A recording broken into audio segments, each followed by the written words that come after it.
और आपके साथ मैं हूं शैलेम। बुलेटिन की शुरुआत करेंगे तालिबान के हालात का, आपको बताएंगे कि क्या कुछ यहां पर तालिबान कर रहा है।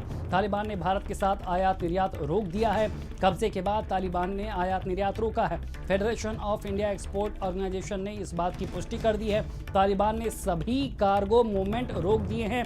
ये जानकारी डॉक्टर अजय सहाय के हवाले से सामने आई है, जो कि एक्सपोर्ट इंपोर्ट कॉरपोरेशन में हैं। उन्होंने ये जानकारी दी है कि किस तरह से अब यहाँ पर तालिबान ने तमाम जो आयात निर्यात है उस पर पाबंदी लगा दी है। पहले से ही इस तरह के कयास थे कि जब सत्ता बदलेगी, जब तालिबान का आधिपत्य होगा अफगानिस्तान पर, तो जाहिर तौर पर व्यापार भी प्रभावित होगा, क्योंकि पिछले कार्यकाल में भी तालिबान के साथ कोई बहुत अच्छे रिश्ते भारत के नहीं थे। जिस तरह से तालिबानी सत्ता को भारत ने मंजूरी नहीं दी थी, वो भड़ास अब यहाँ पर निकलती हुई नजर आ रही है। जब दूसरी बार यहाँ पर तालिबान सत्ता में काबिज हुआ है, तो तालिबान ने आते ही तमाम जो व्यापार थे भारत के साथ उन पर पाबंदी लगा दी है।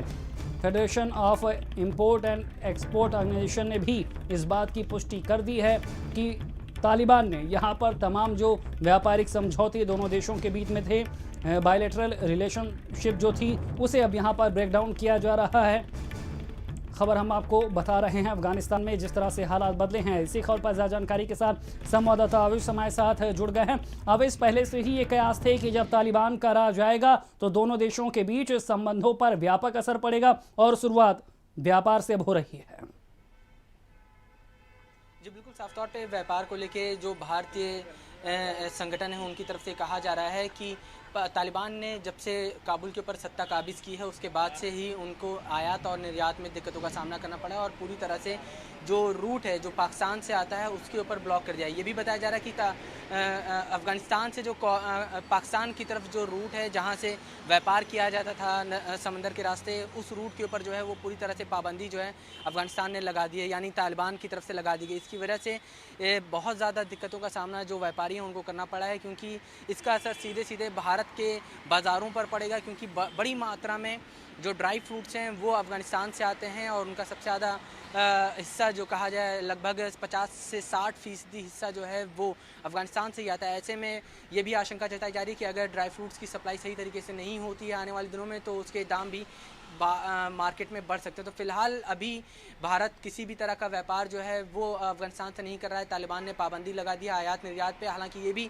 व्यापार संगठन की तरफ से कहा जा रहा है कि पाकिस्तान का रास्ता बंद किया गया है, लेकिन दुबई के रास्ते जो है वो व्यापार हो सकता है, और उसकी संभावनाओं को तलाशने की कोशिश की जा रही है। और फिलहाल जब तक सत्ता की घोषणा जो है वो वहाँ पर नहीं की जाती है, तब तक स्थिति पर नज़र जो है वो बनाई हुई है। जब वहाँ पे कोई सरकार आ जाएगी उसके बाद फिर देखा जाएगा कि आगे क्या कुछ कदम उठाने हैं। तो साफ तौर पे बड़ी ही चिंता का विषय भारत के लिए भी है, क्योंकि जिस तरह से अफगानिस्तान में हालात पैदा हुए हैं, कई भारतीय नागरिक जो हैं वहाँ पर फंसे हुए हैं। भारत रेस्क्यू ऑपरेशन जो है वो लगातार चल रहा है। कल अफगानिस्तान के राष्ट्रपति अशरफ गनी ने एक बयान जारी किया था और उन्होंने सफाई दिया, साफ तौर पे कहा कि वो जो हैं लोगों का पैसा लेकर नहीं भागे हैं और वो वापस अफगानिस्तान आने की कोशिश जो है वो कर रहे हैं। हालांकि उन्होंने कहा जो मुज़ाकरात या बातचीत तालिबान और दूसरे अफगानिस्तान के राजनयिकों के बीच में चल रही उसका वो समर्थन करते हैं, लेकिन जो उनके ऊपर आरोप लगाए जा रहे थे कि वो अपनी सेना को छोड़ के और देश के लोगों को छोड़कर भाग गए, उसके आरोप का उन्होंने खंडन किया है। कहा कि मेरे पास इतना भी समय नहीं था कि मैं जूता चेंज कर सकूं। लेकिन सबसे बड़ी चिंता का विषय जो है जो भारत के नागरिक वहाँ पर बिल्कुल आगे सबसे बड़ी चिंता यही है कि जब तालिबान का राज आ गया है तो आगे किस तरह के रिश्ते होते हैं। तालिबान के साथ पहले भी भारत की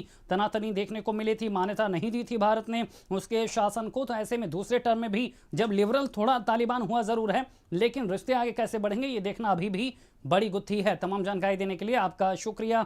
तो लगातार हम आपको बता रहे हैं कि किस तरह से अब यहाँ पर तालिबान ने व्यापार पर बैन लगा दिया है भारत के साथ। जो तमाम व्यापार अफगानिस्तान के साथ होते हैं, चाहे सूखे मेवे की बात कर लें, चाहे यहाँ पर तेल की बात कर लें, चाहे कपड़ों की बात कर लें, अब यहाँ पर उन पर पाबंदी लागू कर दी गई है। तो चलिए अब आपको कहानी तालिबान के खात्मे, जन्म और वापसी की बताते हैं कि जिसके खात्मे की कहानी दुनिया भर में चीख चीख कर सुनाई, वो आज देश पर कैसे कब्जा कर बैठा है।